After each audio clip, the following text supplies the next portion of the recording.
Sur une petite île au milieu de l'océan Atlantique, vivait un garçon nommé Félix. Autour de lui, les vagues turquoises léchaient le rivage de sable doré, et les cocotiers dansaient doucement au rythme de la brise marine. Félix, âgé de 12 ans, était curieux de nature, rêvant souvent de découvrir des contrées lointaines qu'il n'avait vues que dans ses livres d'aventures. Un matin, alors qu'il explorait la plage, il découvrit une bouteille ancienne, à moitié enfouie dans le sable.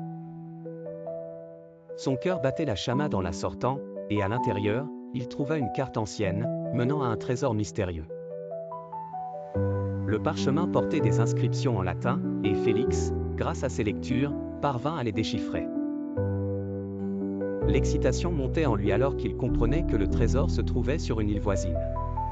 Félix savait qu'il devait partir en quête de ce trésor, mais il fallait quelqu'un de plus expérimenté pour l'aider.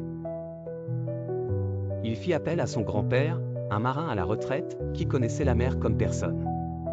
Ensemble, ils embarquèrent sur un petit voilier, se dirigeant vers l'île indiquée sur la carte.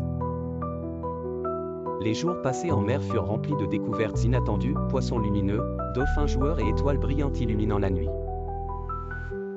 Les histoires du grand-père, racontées sous les étoiles, ajoutaient un charme particulier à leur périple.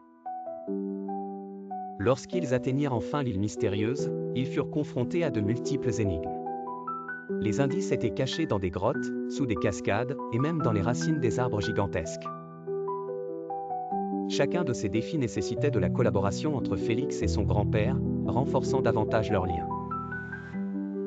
Finalement, après des jours de recherche et de persévérance, ils découvrirent le trésor, un coffre rempli de vieux livres, de cartes marines et d'instruments de navigation anciens.